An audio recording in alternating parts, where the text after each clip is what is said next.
vivida, né? É a verdade encarnada, é a verdade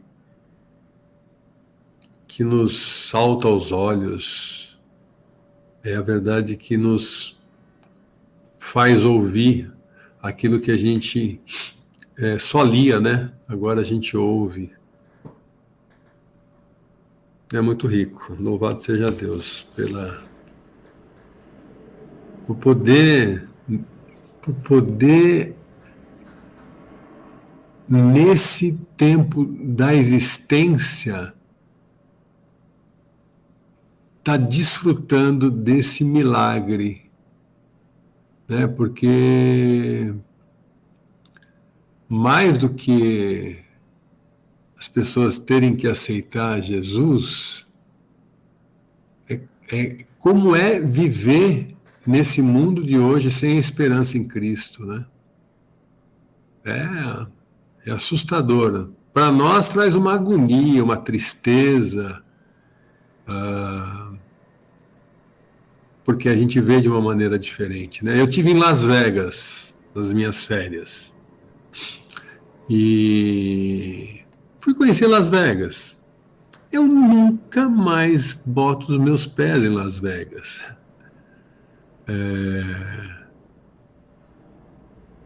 É a coisa mais, do ponto de vista humano, é a coisa mais, é uma Disneylândia para adulto, né? Uma beleza, né? Tudo muito bonito, tudo muito bacana, mas por detrás daquilo é uma prisão, é uma tristeza, é a busca de uma esperança onde não tem esperança. Sabiam que em Las Vegas não tem janela nos hotéis? Nos luxuosos hotéis? Não tem janela. Algum lar existe sem janela? Já viu algum lar sem janela? Não, um lar tem janela. Tua casa tem janelas, Ni? O seu tem, Lorival? É um lar. A gente pode olhar. Mas em Las Vegas não se tem janela aberta. Eu acredito que é para esconder a morte que fica dentro dos hotéis, né? Por conta de tamanha frustração que as pessoas depositam todas as fichas, literalmente, na esperança deles ali naquele lugar. E só tem quem, sim, só Las Vegas se enriquece, o resto todo mundo empobrece, né? Mas hoje eu estava ouvindo uma colega de trabalho dizendo que um casal amigo foi para Las Vegas e achou a coisa mais maravilhosa e disse que vai voltar sempre lá para Las Vegas. Eu falo, meu Deus do céu, quem é que está louco nessa história, né? Ainda bem que o Evangelho diz que é loucura para aqueles que se para aqueles que se perdem, né? Mas salvação para aquele que crê.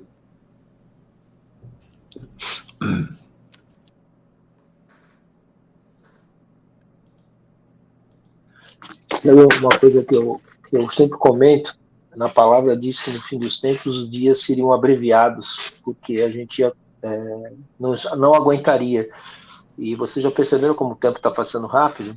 É justamente isso que você falou, Ricardo. A indignação é tão grande, que nem isso que você sentiu lá em Las Vegas, eu sinto no meu trabalho, porque eu vejo a luxúria das pessoas vazias entrando num salão, gastando fortunas por nada, e depois de 3 dias voltam e fazem a mesma coisa, e as pessoas não se conversam, uma não olha na cara da outra, e com dinheiro, mas são vazias, são uns zumbis, uma coisa assim muito triste, muito triste. Então, e a gente às vezes não consegue chegar nessas pessoas. Então isso entristece. É que nem você falou, eu não volto mais a Las Vegas, né? Eu nunca tive vontade de ir lá atrás. Hoje eu não teria mesmo, porque eu acho que ali se a palavra diz aqui jaz o maligno, ali é o ponto, né? Porque tudo ali é vício, tudo é a porta lá, literalmente a porta larga, né? E como a gente está indo para a estreita, é difícil afrontar, realmente. E a gente sofre. Eu tenho sofrido muito com com decepções assim de pessoas que inclusive pessoas que se falam cristãos, de repente você vê atitudes que não condiz com uma coisa é ler a palavra, outra coisa é seguir a palavra, né? Então eu glorifico a Deus porque a gente, na medida do possível, a gente tenta cada vez mais se fortalecer e a gente precisa, porque o mundo aí fora está muito estranho. E assim, a coisa vai piorar. Isso é fato, está na palavra, não vai melhorar. Ilusão daqueles que falam, vai dar tudo certo. Não, não vai. Vai ficar ruim. Se a gente não tiver firme, quem está de pé cuida para não cair. Mas eu imagino a frustração realmente de ver bilhões e bilhões de dólares investidos no pecado, no erro, no errado. É uma Sodoma e Gomorra sofisticada. Irmãos, mais alguém quer comentar? Marquinhos? Tá muito quietinho, Amém. Glória a Deus. Abençoado nosso irmão de mensagem. Meu Deus. Que tema, que palavra, explanação da palavra de Deus. Ele falou da evidência, das evidências. Quais são as evidências que eu fiquei aqui pensando, meu Deus. Jesus Cristo, os versículos compartilhados, que Ele é a verdade, o que aqui sendo ministrado, que a verdade, como diz a Escritura, né? Conhecereis a verdade vos libertará. Jesus é a verdade, a leveza que isso traz, né? Andar em verdade, andar em Jesus, conhecer a Jesus. E o contrário, né? A palavra fala que o diabo, né, ele é um mentiroso, que ele é o pai da mentira, e que ele mente desde o princípio. E esse peso, o peso da mentira, e que essa palavra, ela que possamos, né, refletir nessa mensagem, porque na ausência da presença, na ausência do Espírito Santo de Deus, as pessoas erram e não sentem, né? Não sentem dor, não sentem tristeza, estão vivendo para elas mesmas. E o confronto, glória a Deus por isso. Se mentirmos, se falharmos, aquele desconforto, aquela ministração, aquele entristecer o Espírito Santo de Deus, que realmente, né, que possamos viver, possamos nos arrepender e viver a verdade, né, não dar lugar, né, para a mentira, que a mentira ela é cruel, assim, falando em evidência para testemunho, por esconder as coisas, por mentir, errar, vacilar, isso é cruel, irmãos. Então, que possamos verdadeiramente vivermos, né, a verdade, possamos andar na luz. E essa evidência aí, essa palavra evidência, ela tocou o meu coração, né, da transformação de uma vida, e é notório, né? É notório. Então, assim, o nosso testemunho, né, é zelar por isso, né? Testemunho, exemplo, ao olhar das pessoas verem verdade em nós, naquilo que estamos falando, né? E vai ter peso, porque se for a palavra, ou se falarmos, mas também não dermos o testemunho, é uma falsidade, né? Então não tem peso, não surte efeito. Mas se falarmos e vivermos essa verdade que realmente que liberta, isso é notório, as pessoas vão olhar e a gente vai conseguir estar fazendo diferença no meio onde Deus está nos colocando. Então, assim, essa palavra me tocou muito e vamos andar na verdade, Ele é a verdade. Amém. Ricardo, você não pode falar que eu não participei da reunião. Pelo menos você chegou pro amém, né? Rapaz, É Isso é importante, verdade. chegou para mim, tá Deus bom. abençoe. Meus irmãos, e vou pegar um gancho, fazer um comentário bem curtinho na palavra do meu querido Marco. Viver a verdade é acreditar em Jesus e no sacrifício da cruz. Não é isso, meu irmão? Então, isso é uma maravilha. E nós, a nossa forma de viver já tem que ser um testemunho vivo, né? Nós temos que dar bons exemplos para as pessoas à nossa volta, para que eles vejam em nós parecido com Jesus. Né? Nós temos que ser homens parecidos com Jesus. Então, viver esse Jesus e acreditar no sacrifício da cruz. Que maravilha! Eu vinha correndo, rapaz, está até chuvoso aqui, está chovendo bastante. Eu vinha correndo para alcançar, pelo menos pedir a oração pelo nosso país. Orem pelo nosso país. Né? Amém. Ó, o Dedé é o exemplo da ação do Espírito Santo. O cara chega a 5 minutos do fim da reunião e consegue dar um testemunho e interpretar a palavra. É surreal isso. Eu acho que ele veio ouvindo, isso é truque. Eu acho que ele estava lá com o fone de ouvido, né, pastor? Vamos conversar com o pastor dele, viu, pastor? Porque eu acho que ele estava ouvindo lá. E glória a Deus pela tua vida. Eita, meu, vocês que são umas maravilhas. Olha o Ricardo aí, Ricardo, que saudade, o Lorival, o Osni, que maravilha, o pastor Carlinhos, Francisco. Vocês. Amém, Dedé. Marquinho, Ricardo, nem se fala, são pessoas do coração. Todos vocês. Amém, Dedé. Pastor Carlinhos, se o senhor quiser comentar. Desculpa, Ricardo, pode falar. Se o senhor quiser comentar, e a gente depois já ora, pastor. Glória a Deus pela palavra, né? Realmente, conhecereis a verdade vos libertará. É o Espírito Santo que nos dá o discernimento para entendermos a verdade da palavra. E aquela matéria que fala evidências cristãs, a gente estudou essa matéria no passado e ela dá tantas demonstrações da verdade, né? Por exemplo, os discípulos, todos eles, exceto João, eles morreram martirizados. Alguém morreria por uma mentira? Por uma verdade você luta, você veste a camisa, não é? Uma verdade? Não, eu estou convicto que isto é verdadeiro, estou convicto que Jesus era o Filho de Deus. Mas uma mentira, quem morreria por uma mentira? Então é assim que nós temos que encarar a palavra de Deus. Tem lá um versículo que está em João 17, fala: santifica-os na verdade, a tua palavra é a verdade. Jesus falando aos discípulos, né? Santifica-os, Jesus orando ao Pai sobre os discípulos, santifica-os na verdade, a tua palavra é verdade.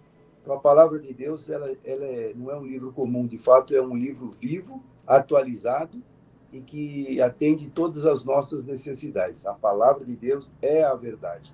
Glória a Deus pela palavra, pelos comentários, que Deus seja glorificado e que Ele nos dê força para permanecermos firmes nesse caminho da verdade, né? E Ele é o único caminho que leva o homem a Deus. Então, glória a Deus por esta palavra, Osni. Deus abençoe os comentários também. Amém. Ô, Francisco, você queria falar alguma coisa?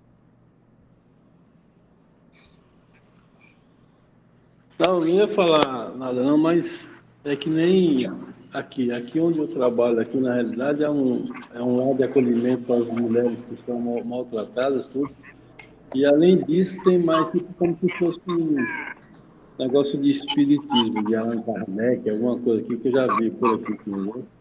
Aí, enquanto eu estou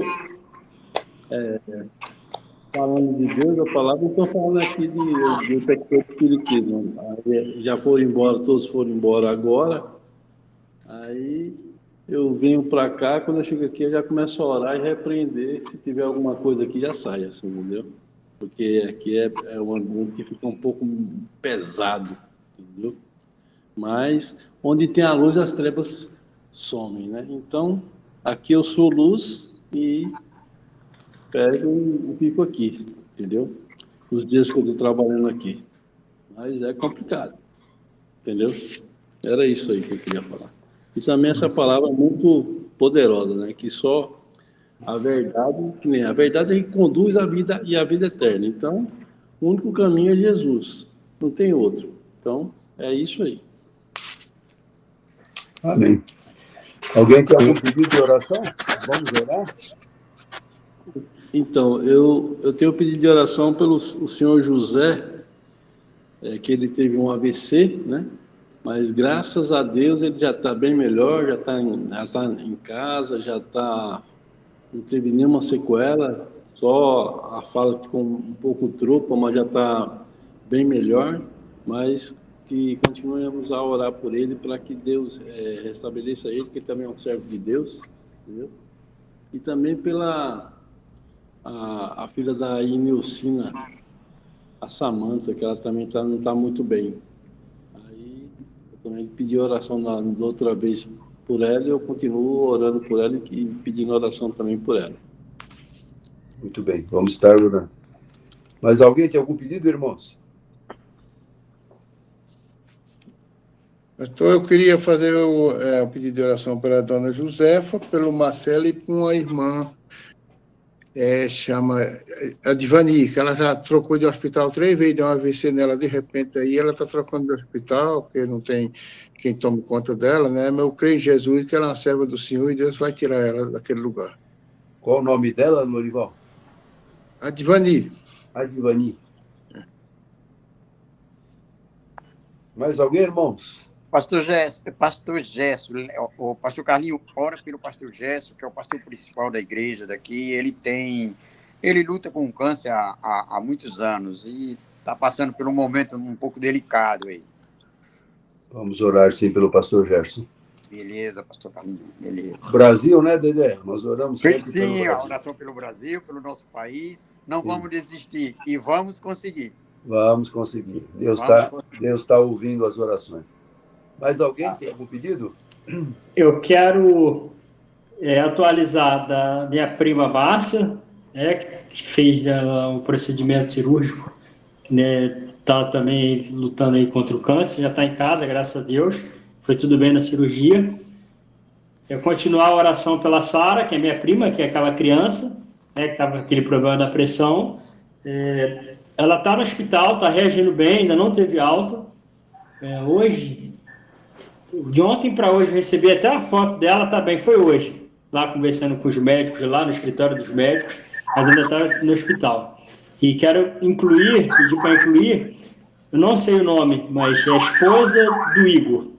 Igor é um amigo de trabalho, eu fiquei sabendo que na sexta-feira, a esposa dele fez os exames, está com câncer na garganta. Aí hoje ele estava bem triste no trabalho, aí chegou ao meu conhecimento. Aí o pessoal pediu para a gente estar fazendo oração por ele. Esposa do Igor, câncer na garganta. Uhum. Vamos orar, né? Quanta gente necessitada, né? Só Deus mesmo para ter misericórdia e agir. Ele tem todo o poder. Mais alguém, irmãos? Então vamos orar. Creia e coloca a fé em ação, declarando em nome de Jesus essas vitórias que certamente virão.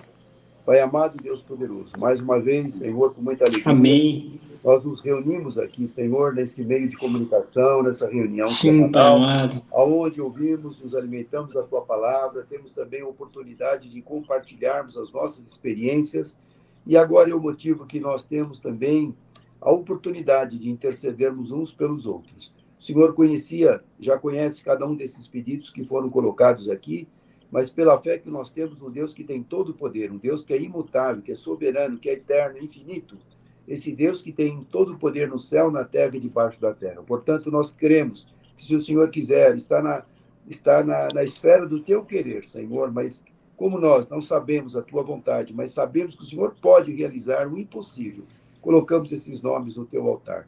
O José que teve AVC, Senhor, ele está melhorando, mas tem misericórdia, Pai, para que ele possa continuar sendo restaurado, curado e liberto e glorificar e exaltar o teu nome.